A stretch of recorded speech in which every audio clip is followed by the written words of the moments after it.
This is the end of your final screencast. I'm going to go through the exam topics more than try and reteach everything because it'd be impossible for me to reteach really any of these lessons in a timely fashion. So I'll go through the topics that you need to look at basically question by question in the exam. I've got the exam open in front of me, and then you can know what to go back and study in particular.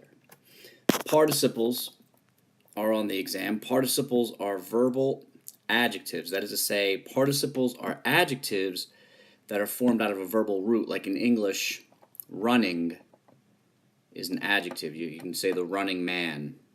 It describes the man. The loved girl. Loved would be the participle. It modifies it. In Latin, they have awkward future participles, which you don't have one word that can do that in English, like the about to be loved girl, or the about to love girl. One is the active, one is the passive. Participles are all over the exam because participles are all over Latin.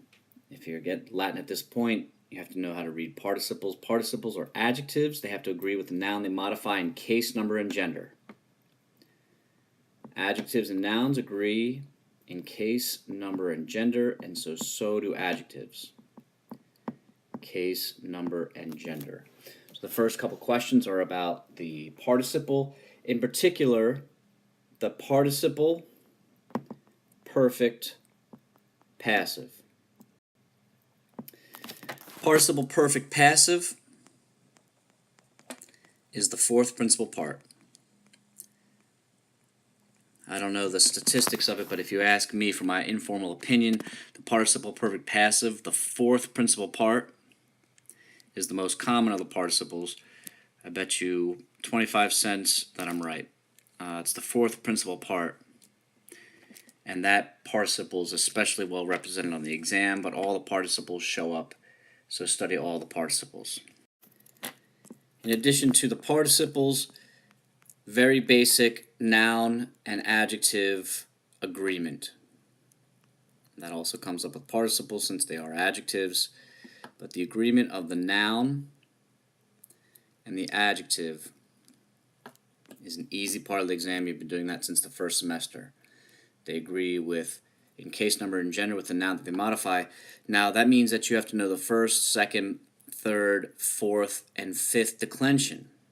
That includes mostly, the exam includes mostly the newer stuff, like the third, fourth, and fifth declensions. So study those hard if you haven't already mastered those, but there are still some first and second declensions thrown on there. There are 2-1-2 adjectives on the exam. For example, the fourth principal part, which is the participle perfect passive I just mentioned. The fourth principal part is a 2-1-2 adjective, and I have a lot of them on the exam. And then there are 3-3-3 adjectives, like that word omnis, omnis, omne.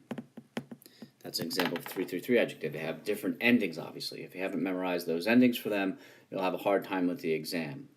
Third, fourth, and fifth declension, and the adjectives, especially the 3-3-3 adjectives like omnis, omnis, omne. That's on the exam. That's my second major topic.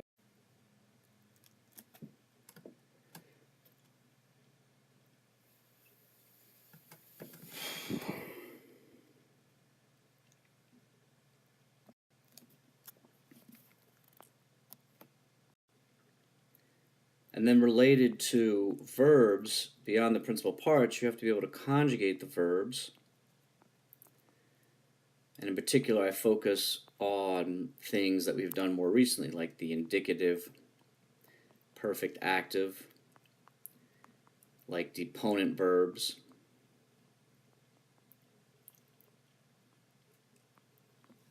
like the indicative pluperfect active, the indicative future perfect active. So the perfect, the pluperfect, and the future perfect deponent verbs, which look as if they were passive, but you translate them like active verbs. They have passive endings, but you translate them as if they're an active verb. And then the entire passive system is represented on there to a certain extent, like the indicative present passive, the indicative future passive, the indicative imperfect passive, the indicative perfect passive, pluperfect passive, and future perfect passive. All the verbs that you've done so far are on the exam somewhere. It's just that I've put more emphasis on the stuff that you've done more recently so that it's not overloaded with material. So review your verbal conjugations and Skype me if you have questions, last minute misunderstandings, or things that you never mastered in the first place. Relatively minor point on the exam is the declension of words like edem, iadem, edem, and is, ia, id, the relative pronoun qui, qui, quod, the interrogative adjective, and the interrogative pronoun.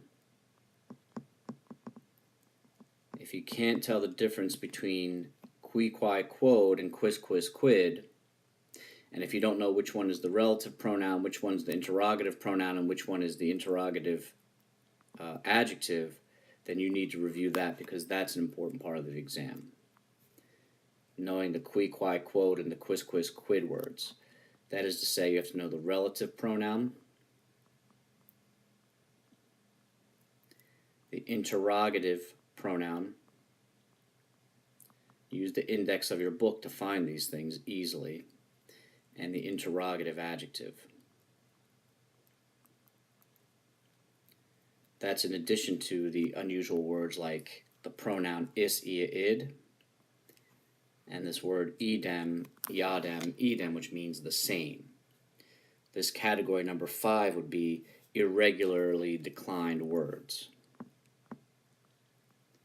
These aren't first, second, or third declension. They're all pretty irregular. They have some things in common, but not that many. So you have to understand the relative pronoun above all the others is the most important. In particular, with the relative pronoun, you have to know that what the relative pronoun refers back to is the antecedent. Relative pronoun refers back to the thing that comes before, which is literally the Latin word for antecedent. The relative pronoun would be something like, I see the girl whom, that's the relative pronoun, I love. I see the girl, that's what I'm talking about when I say whom. I see the girl whom I love. Girl would be the antecedent of whom. The antecedent comes before the relative pronoun. That's an important part of the exam. And then after that, I just focus on the translations you've done recently. I take the story of Midas. I take the interim reading, Daedalus and Icarus. And I take the chapter after that, which is on, what's the last one on? I forgot it now. The Wedding of Orpheus. You like the way I kept that in there and didn't edit it out? Midas, Daedalus, and Orpheus, read those stories over. You can practically memorize those translations if you've already done them once or twice already. And then I give you a bunch of sentences from those stories that you have to identify parts of speech, like the subject, or the nominative, or the direct object, or the accusative. Or I give you sentences and you have to pick the best translation with paying close attention to tense or close attention to voice, whether it's active or a passive voice. And that's it. It's relatively short. It's only 38 questions total.